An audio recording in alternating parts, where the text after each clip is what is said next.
বাবার দেখা স্বপ্ন আর প্রতিশ্রুতির বাস্তবায়নের লক্ষ্যে সোমবার যশোরে আসছেন প্রধানমন্ত্রী তারেক রহমান। সকাল 10টায় যশোর পৌঁছে যাবেন শার্শা উপজেলার উলাশীতে। শহীদ প্রেসিডেন্ট জিয়াউর রহমান নিজ হাতে যে খাল খনন কর্মসূচির সূচনা করেছিলেন, দীর্ঘ স্থবিরতার পর তা আবারও প্রাণ ফিরে পাচ্ছে। নিজ হাতে খাল পুনঃখনন কাজের উদ্বোধন করবেন তারেক রহমান। আমরা আশা করছি যে এখানে অনেক বড় সমাবেশ হবে।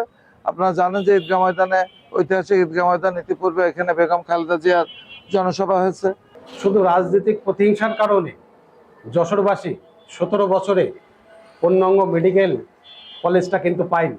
দেশনায়ক তারেক রহমান আসছেন যশোর মেডিকেল কলেজে 500 শয্যা বিশিষ্ট হসপিটালটি তিনি উদ্বোধনের মাধ্যমেই যশোর মেডিকেল কলেজকে একটি পূর্ণাঙ্গ মেডিকেল কলেজ হসপিটালে রূপান্তর করবেন। যশোরের জন্য দেখছে হসপিটাল তৈরি করছে, এটি বিশ্ববিদ্যালয় হয়েছে।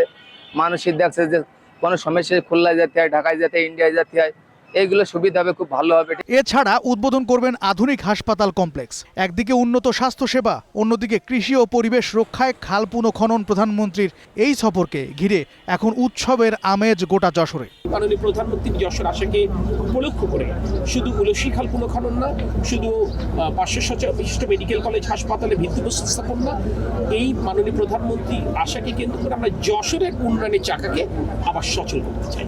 যশোরবাসীর জন্য এটি কেবল উন্নয়ন প্রকল্প নয়, বরং এক ঐতিহাসিক মেলবন্ধন। জাফর আহমেদ শিমুল, গ্রিন নিউজ ডেস্ক।